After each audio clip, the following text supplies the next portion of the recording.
Halo, selamat siang Tiparents, apa kabar semuanya? Baik, senang sekali saya Bumin Nucha bisa menjumpai teman-teman semua Tiparents di sini dalam bincang inspiratif bersama Tanoto Foundation. Boleh tepuk tangannya? Nah, oke, jadi bincang inspiratif kali ini nih kita berada dalam konsep podcast ya, podcast bincang inspiratif yang merupakan tempat berbagi inspirasi seputar kesehatan ibu dan anak, edukasi, beasiswa, serta tips parenting. Nah, Tonoto Foundation bersama dengan Parent Talk mengundang parent semua untuk belajar meningkatkan kemampuan literasi dan juga numerasi keluarga, khususnya bagi anak-anak kita ya ibu-ibu. Nah, bersama saya kali ini kita akan mendengarkan sharing perspektif dari sisi orang tua dan guru. Nah, udah siapkah untuk ngobrol-ngobrol hari ini? Sudah siap, baiklah kalau begitu.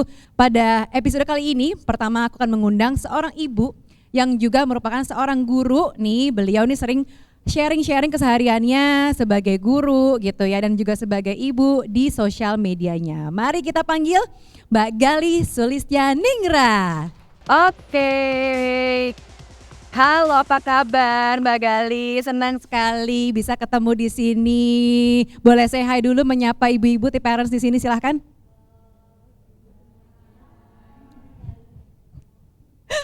Oke, silakan duduk boleh. Nah, untuk selanjutnya nih juga ada bintang tamu kita berikutnya yang merupakan seorang MC, penulis talk show juga, talk show host dan juga aktris ya, yang belakangan ini nih suka membagikan tips parenting di akun sosial medianya. Kita panggilkan Mbak Sofi Navita.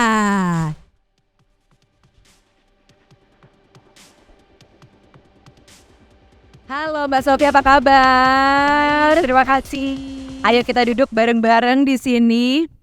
Oke, Tiparents di sini sudah ada dua narasumber kita, seorang guru dan seorang ibu juga. Nah, ini nih kita pengen ngebahas soal lebih dalam ya mengenai literasi dan numerasi. Ini banyak hal banget kalau kita lihat sekarang nih ketakutan anak-anak yang mungkin punya anak usia TK ke SD gitu ya, calistung gitu. Ini kan menjadi sebuah momok yang kadang menakutkan tapi ada juga yang ambi gitu ya. Ini aku mau nanya dulu dong kalau dari Mbak Gali, aku manggilnya kalau Bu Guru kan di sekolah ya. Nah, ini nih kenapa sih calistung ini menjadi sesuatu atau momok yang menakutkan buat para orang tua, tapi sebenarnya ini bukan apa nih, apakah sesuatu yang menakutkan atau enggak? Sebenarnya kita harus bersikap bagaimana sih? Ya, ini menarik banget karena sebenarnya sekarang tuh udah ada program transisi PAUD SD menyenangkan, yang mana calistung itu bukan lagi jadi salah satu kewajiban atau kemampuan prasyarat untuk anak masuk SD. Tapi sebenarnya di lapangan kan kita juga sebagai orang tua gitu ya, pasti ada rasa kekhawatiran, ada rasa dilema juga gitu, takut kalau nggak diajarkan sama sekali nanti gimana kalau mereka ketinggalan gitu kan, gimana kalau mereka nggak siap. Nah, jadi mungkin sebenarnya pemahaman calistung itu sendiri yang perlu kita luruskan, bahwa yang sesuai dengan tema kita hari ini, Mbak Nucha, literasi numerasi itu yang sebenarnya jauh lebih penting. Jadi kalau aku pribadi menganggap literasi dan numerasi ya itu adalah satu kemampuan yang nantinya juga bermuara ke calistung. Tapi literasi dan numerasi ini cakupannya lebih luas. Jadi kalau aku pribadi menganggap, jadi sebenarnya mungkin pengucapan atau diksinya itu sendiri ya. Jadi calistung jangan lagi kita anggap atau asosiasikan sebatas angka atau huruf gitu. Tapi bagaimana kemampuan literasi dan numerasi ini sebenarnya adalah segala sesuatu yang berhubungan dengan apapun yang kita lakukan dalam hidup kita, yang melibatkan proses berpikir gitu ya. Dan itu akan mempengaruhi keputusan-keputusan yang kita ambil dalam hidup. Jadi kalau aku itu sih Mbak. Oke, Mendefinisikan nah itu. ini sebelum kita ngobrol lebih lanjut lagi juga sama sama Mbak Sofi ya. Jadi ada sebuah data dari periodenya 2017 sampai 2023. Studinya ini menyatakan bahwa tantangan utama dalam peningkatan literasi dan numerasi antara lain karena kurangnya keterlibatan dari banyak pihak gitu ya. Nah, ini secara umum ditemukan kalau ada anggapan pembelajaran literasi hanya tanggung jawab guru bahasa Indonesia dan numerasi hanya tugasnya guru matematika. Gimana nih, bener gak seperti itu? Gimana Mbak Gali? Iya, itu sayangnya gitu ya, karena itu tadi ngomongin literasi numerasi, bayangan kita selalu ke calistung. Padahal balik lagi, literasi itu kan sebenarnya, numerasi itu bagian dari literasi. Literasi sendiri itu punya banyak banget dimensi gitu. Jadi sebenarnya apapun mata pelajarannya akan membutuhkan kemampuan dasar membaca. Jadi membaca ini ada dua membaca sebagai membunyikan kata dan membaca pemahaman. Nah, yang kita pengen kan kemampuan membaca pemahaman. Jadi apapun mata pelajarannya, mau itu bahasa Indonesia atau matematika yang berhubungan dengan angka atau bahkan IPA, bahkan PE sekalipun ya, physical education sekalipun, mereka akan tetap membutuhkan kemampuan literasi sebenarnya. Jadi ini bukan cuma tanggung jawab guru-guru bahasa Indonesia atau guru matematika aja gitu, tapi lebih dari itu, bahkan bukan hanya tanggung jawab guru sebenarnya. Orang tua, pemangku kebijakan, kita masyarakat sipil itu juga sebenarnya punya keterlibatan yang sangat solid di sana sih, Mbak. Benar, jadi bukan cuma tugas guru aja ya T-Parents. Kalau dari Mbak Sofi sendiri gimana? Waktu nih anak-anak masih awal-awal sekolah gitu ya, kegalauannya sebenarnya sama nih sama kebanyakan dari kita. Dulu seperti apa Mbak? Apakah Mbak Sofi nih melibatkan diri untuk mengajarkan anak-anak dalam hal literasi dan numerasi gitu, atau udah itu tugasnya guru-guru di sekolah, atau seperti apa sih? Kalau pertanyaannya tadi adalah apakah terlibat?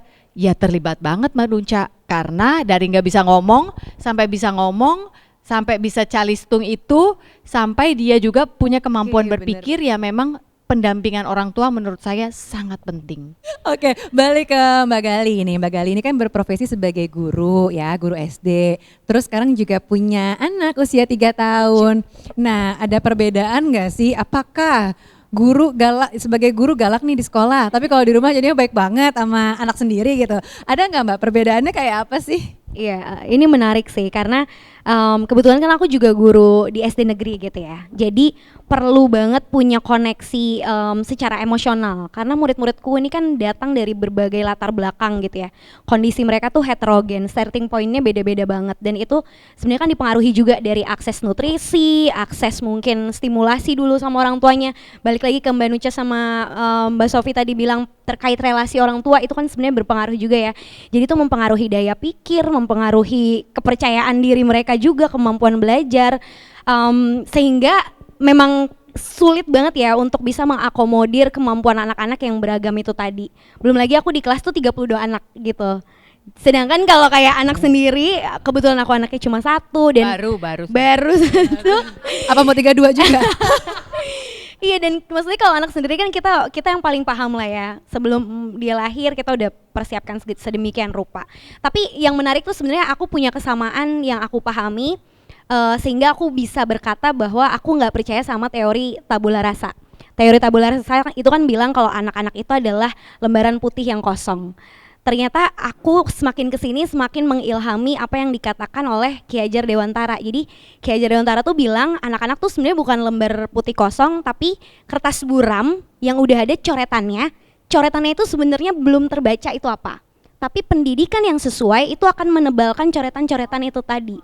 Oh gitu. Iya, jadi anak-anak tuh sebenarnya punya karakter bawaan. Jadi akhirnya aku menemukan bahwa setiap anak punya kodrat yang perlu kita tuntun dan sebenarnya itu jadi satu, aku nggak bilang beban ya, itu satu tantangan sebenarnya buat kita orang tua, apalagi guru gitu ya yang harus membersamai anak-anak dengan beragam karakter bawaan itu tadi dan menghasilkan anak-anak yang percaya sama kemampuan dirinya sendiri. Itu sih. Kalau punya anak kecil di rumah yang nungguin kita main dan lain-lain, tapi di sekolah banyak anak yang harus bukan cuma ngajakin kita main aja ya, tapi menuntut emosi juga kan. Itu kan kalau ngajarin 32 anak lumayan ya. Kamu gak ngerti-ngerti sih kan tadi aku udah ajarin gitu ya. Kalau anak sendiri kan satu, masa sih sama itu aja ibu gak ngerti gitu kan. Kita bisa ngomong bisa lebih lembut gitu kalau di rumah. Oke, nah ini ke Mbak Sofi deh aku bertanya sekarang ya. Mbak Sofi, investasinya tuh seperti apa sih ketika anak-anak nih dua-duanya cowok ya Mbak ya. Terus diajarkan belajar baca, belajar berhitung gitu ya. Investasi dalam artian les-lesannya, terus waktu untuk membaca buku bersama, terus dan lain-lain tuh seperti apa? Mbak Nucha, kebetulan aku nggak termasuk orang yang penganut les-lesan. Jadi saya ini orang yang sangat classical education. Jadi benar-benar yang saya fokuskan berdua suami dulu itu adalah orang sebutnya calistung memang, Tapi benar kata Ibu Guru Gali bahwa ini adalah masalah literasi. Jadi nggak cuma B, A, ba, R, U, ru, baru gitu, nggak kayak kita waktu kecil gitu. Budi gitu, wati. Tapi lebih ke oke, ini kata ini lalu ada gambarnya. Ini gambarnya ini. Jadi dia tahu oh apple, bear misalnya waktu itu beruang. Dan saya waktu itu memulainya dengan bahasa Inggris ya. Entah kenapa, apakah mungkin karena basic saya karena memang saya lahirnya juga dulu nggak di sini sampai umur 12 tahun baru kembali. Cuma kan saya ingin anak saya juga berbahasa Indonesia dengan baik gitu. Jadi saya pilih satu bahasa dulu pada saat itu. Mungkin kita bisa pilih bahasa Indonesia aja dulu yang kita ucapkan di rumah lah ya, yang dia hari-hari dengar. Baru setelah itu baru kita shift. Jadi kalau tadi ditanya investasinya apa? Investasi terberat dan termahal yang saya rasa sampai hari ini adalah waktu saya. Nah, pada saat itu Mbak, gimana sih caranya mengajarkan anak-anak untuk meningkatkan literasi dan juga numerasi? Pertama itu menurut saya justru disiplinnya itu yang tantangan paling berat adalah disiplin. Anak itu kalau diajarin, apalagi umur segitu matanya kemana-mana. Jadi bahkan sebelum literasi, yang kami terapkan pada saat itu adalah duduk, tegap, nggak harus kayak tentara ya. Tapi ini metode keluarga saya ya, tidak serta-merta harus menjadi wisdom untuk Anda. Dia harus bisa duduk, lalu dihitung aja dulu. Itu kan sebenarnya udah numerasi juga, tapi saya yang ucapkan gitu. Dia mengerti bahwa ketika saya hitung sampai 10 detik lah lamanya gitu. Jadi misalnya hari ini cuma bisa 5 detik, oh besok bisa lebih lama nak ya gitu. Jadi 1, 2, udah mulai gitu Gelisah ya. Udah kayak cacingan. Kalau anak orang dulu kan bilangnya gitu, kasih obat cacing tuh, nggak bisa diem gitu. Nah udah gitu. Nah jadi 1, 2, 3, 4, dianya ya, kalau kita sih ngitung 5 detik, ya kita rayakan gitu 5 detik gitu, besok 6 detik. Jadi dia juga tahu dalam hidup ini ada yang namanya progresi. Jadi besok jadi 6, besok jadi 7 gitu. Jadi itu penting sih buat saya. Jadi itu dulu. Benar. Bagi saya. Itu basic banget ya Basic. Mbak, dari usia 4 tahun. Ya 3 sebenarnya 3 waktu itu, tahun. 3. Dan pasti akan ada gagalnya namanya anak 3 tahun. Kita jangan harapkan anak 3 tahun bisa berlaku seperti anak 12 tahun gitu kan. Tapi memang yang sulitnya adalah konsistensinya Mbak Nucha. Jadi harus terus. Dan untuk beberapa bulan pertama memang kami seperti mengisolasi diri ya. Jadi maksudnya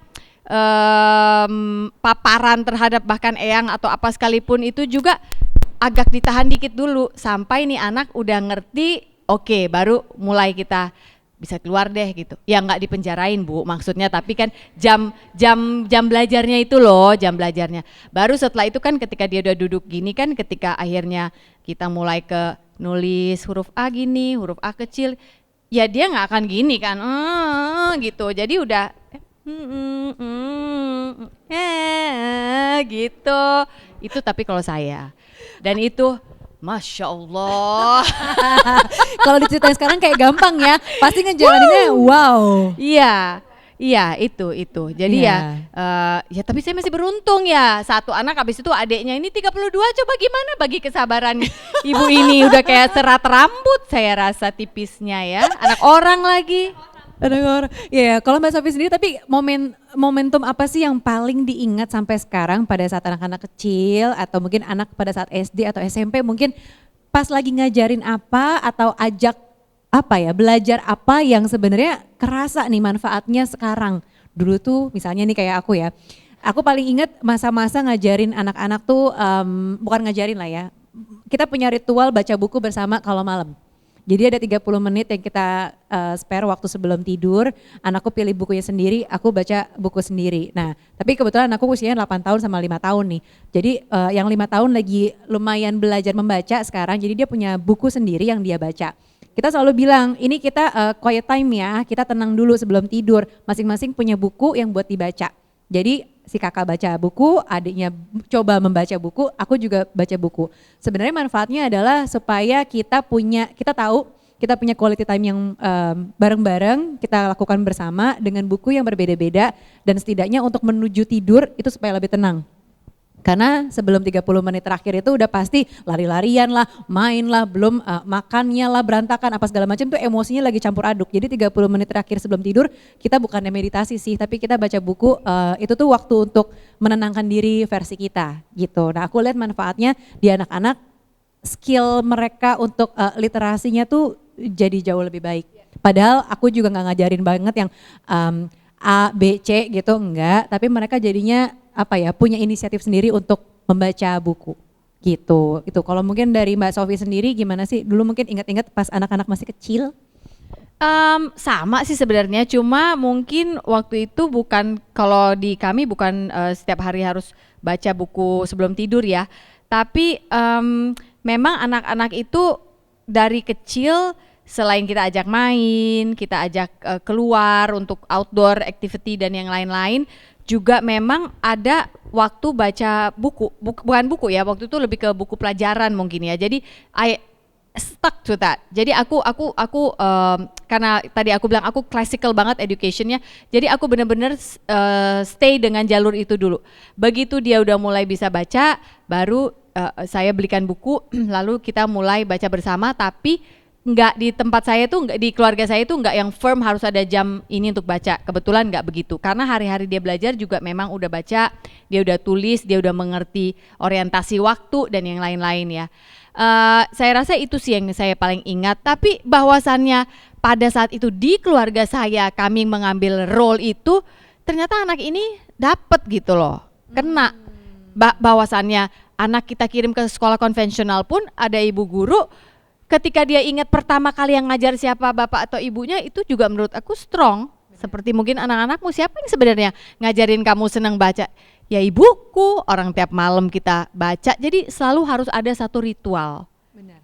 Setuju. Ritual tuh soalnya repetisi yang diulang-ulang konsisten, jadi di anak tuh udah jadi habit, mengakar gitu. Nah kalau buat Bu Guru sendiri nih, kalau kan di sekolah udah mengajarkan 32 anak, di rumah 1 ya Bu ya. Nah ini momentum apa sih sebenarnya dalam hal mengajarkan si kecil Aruna ini masih 3 tahun untuk meningkatkan literasi dan juga numerasinya? Ya, ini sebenarnya selaras sih dengan ceritanya Mbak Sofi, cerita Mbak Nucha. Jadi Calistung itu kan membaca, menulis, berhitung. Nah, yang orang-orang jarang tahu sebenarnya sebelum membaca, menulis, berhitung sampai terus akhirnya meningkat lagi jadi kemampuan literasi numerasi, ada yang namanya pra membaca, pra menulis, pra berhitung. Yang tadi disampaikan oleh Mbak Sofi, bagaimana anak cara duduk yang benar itu masuk ke dalam bagian pra menulis dan pra membaca gitu. Jadi sebelum anak itu benar-benar dikenalkan terhadap huruf gitu ya, dikenalkan terhadap kata-kata, itu ada yang namanya kesadaran cetak. Dan kesadaran cetak atau brain awareness itu sebenarnya mulainya dari simbol-simbol. Simbol-simbol tuh gambar sebenarnya. Ini mungkin sebagai tips juga gitu ya. Kalau aku memulainya di rumah itu adalah dengan membaca gambar. Jadi walaupun buku cerita itu ada tulisannya, itu bukan yang jadi fokus, tapi kita bisa mulai dulu dari gambar. Sehingga untuk buku-buku anak usia dini yang disarankan adalah teksnya sedikit, gambar rasionya itu lebih besar daripada teksnya, dan gambarnya perlu bercerita. Nah numerasi ini juga termasuk salah satu yang perlu jadi perhatian, karena kita selalu membayangkan numerasi ini dengan kemampuan matematis yang kompleks. Padahal numerasi itu bisa kita dorong dari anak usia dini dengan cara, tekniknya itu adalah one-to-one correspondence. Jadi ketika kita mengajarkan angka, jangan sampai cuma ngajarin simbol angkanya. Cuma satu, enggak. Jadi kita harus ajarkan dengan benda konkret. 1 represent 1 benda, 2 itu 2. Sehingga apa? Nanti anak udah terbiasa kalau angkanya itu semakin ke kanan, angkanya semakin besar, maka jumlahnya itu juga akan semakin banyak.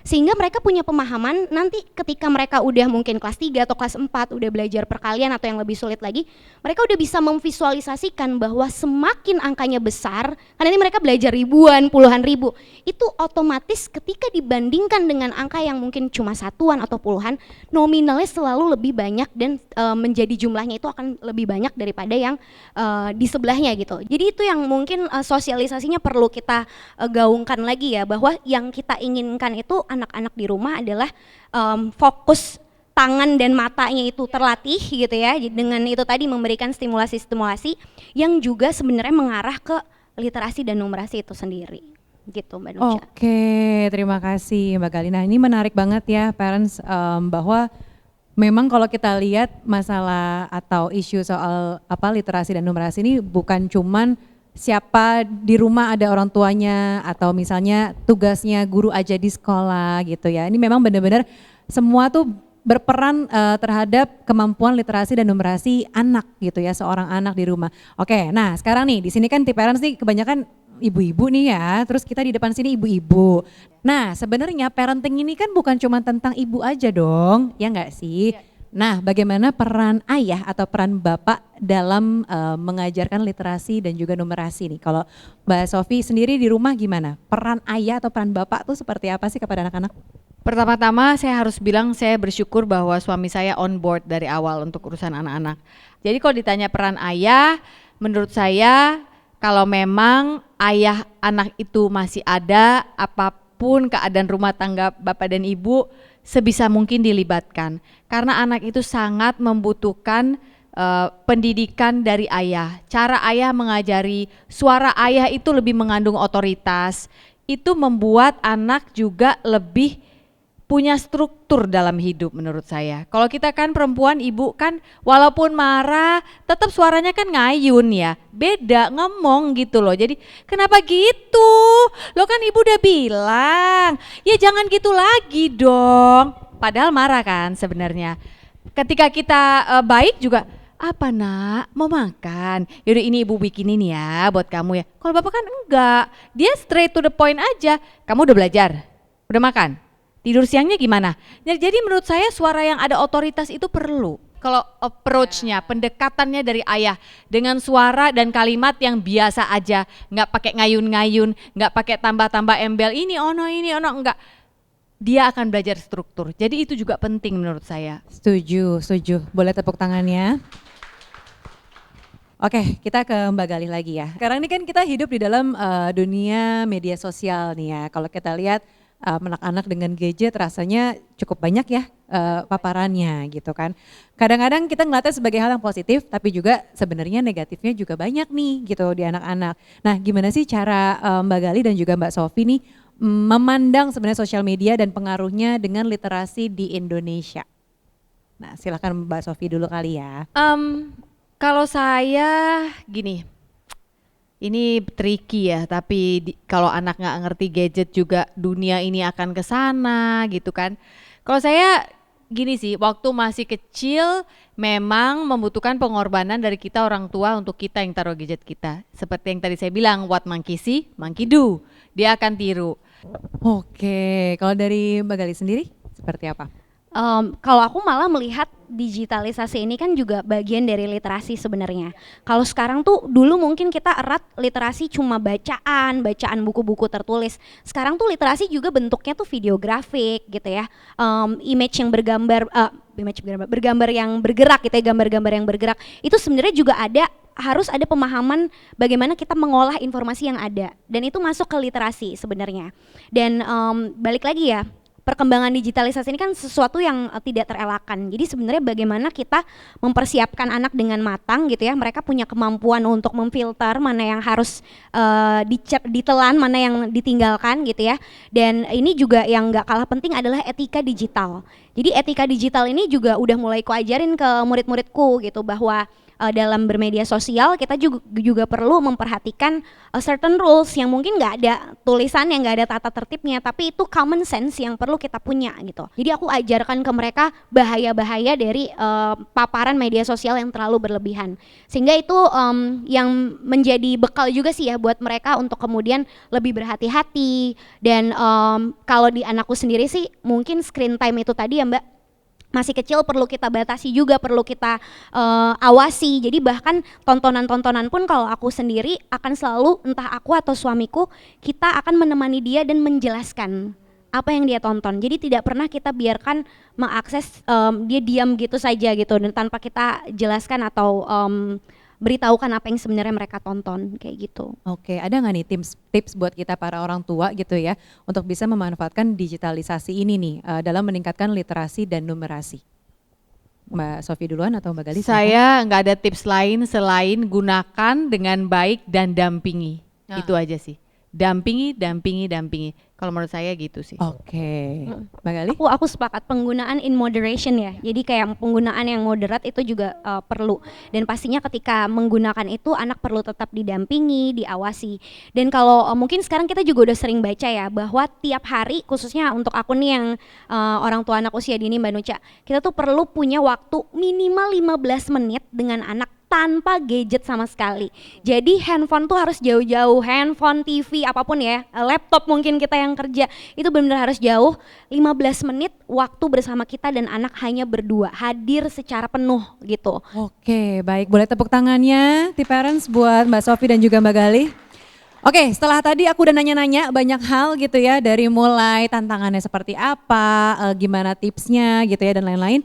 Mungkin di sini ada T-Parents yang mau bertanya, ini gantian nih ya, boleh disebutkan nama dan mau bertanyanya ke siapa, oke? Boleh nih yang dari sini, yang mana? Oke, boleh sebutkan nama dan mau bertanya ke siapa, silahkan. Mungkin mic-nya boleh dibantu Mas? Boleh disebutkan nama dan pertanyaannya untuk siapa ya? Oke, silakan berdiri Ibu. Oke. Assalamualaikum warahmatullahi wabarakatuh. Selamat siang, perkenalkan nama saya Suci Aprilani. Kebetulan saya guru di SD negeri juga, Bu Gali. Pertanyaan saya ke Bu Gali, pertanyaan saya ada nggak Bu Gali metode yang memang benar-benar untuk meningkatkan literasi dan numerasi anak supaya lebih semangat gitu di kelas? Itu aja sih pertanyaan saya. Ya, terima kasih. Wassalamualaikum warahmatullahi wabarakatuh. Silahkan Bu Gali. Ini relatable banget ya karena sama-sama SD negeri dan memang itu tantangannya. Nah jadi kalau yang saya lakukan sebenarnya gini, pojok baca itu kan kita mencoba untuk menumbuhkan ketertarikan belajar. Anak ngeliat, oh pojok baca kayaknya inviting nih, mengundang untuk datang. Nah, tapi kan pasti itu berlangsungnya cuma berapa minggu terus udah selesai, ditinggal habis itu. Nah, jadi sebenarnya yang lebih sustain adalah membuat program yang memang akan berjalan dalam 1 tahun misalnya. Kalau di saya tuh kita selalu memanfaatkan buku-buku mix, ada buku fisik, ada buku digital. Sekarang udah banyak banget platform-platform yang menyediakan buku secara gratis. Kalau dari luar itu ada namanya Let's Read Asia, letsreadasia.org, ada lagi literacicloud.org. Kalau dari pemerintah sendiri di Kemdikbud itu ada namanya CB. Dan mereka menyediakan buku-buku yang berjenjang. Jadi penting sekali buat kita, walaupun anak-anak didik kita misalnya udah kelas 4, kelas 5, jangan sampai kita menyamakan kemampuan membaca mereka seperti anak kelas 4 atau kelas 5. Karena bisa jadi kemampuan membaca mereka tuh justru sama seperti anak kelas 1 atau kelas 2. Jadi perlu disesuaikan dengan level membacanya mereka, level pemahaman. Balik lagi baca, ketika kita minta anak baca misalnya belajar, mungkin mereka bisa cepet ya, belajar. Tapi ketika ditanya maknanya, apa sih arti belajar? Diam gitu kan. Nah jadi untuk kita menguji itu yang ditanya bukan cuma mereka mampu menyelesaikan satu kalimat secara bunyi, tapi kita tes dari dari kalimat tersebut maknanya apa. Makanya kalau aku sendiri percaya literasi numerasi itu bukan sesuatu yang bisa ditumbuhkan dalam semalam, atau kita berharap kelas 4 terus nanti mereka naik ke kelas 5 udah langsung berhasil gitu ya, udah langsung mahir. Itu nggak bisa. Perlu konsistensi, perlu sustainability-nya juga gitu ya, di mana di kelas 4 nanti berlanjut lagi di kelas 5, dan pastinya perlu keterlibatan orang tua. Maka kalau yang aku pribadi lakukan selain yang strategi dilakukan di kelas secara mandiri, aku biasanya akan panggil orang tuanya sih dan tanya masalahnya mereka apa, aku bisa bantu di mana gitu. Kira-kira kalau misalnya saya minta tolong ibu untuk jagain anaknya satu bacaan aja, besok saya tanya bacaannya tentang apa, ibu bisa nggak? Kalau nggak bisa berarti apa yang kira-kira workout nih di antara kita berdua gitu sih. Oke, semoga menjawab ya Bu ya. Boleh tepuk tangannya untuk kedua narasumber kita. Seru banget nih perbincangan kita hari ini. Kita jadi tahu ya seberapa penting literasi dan juga numerasi bagi anak-anak nih. Dan serta gimana tantangannya, terus tipsnya juga tadi yang udah disampaikan untuk meningkatkan kemampuan literasi dan numerasi untuk anak-anak kita.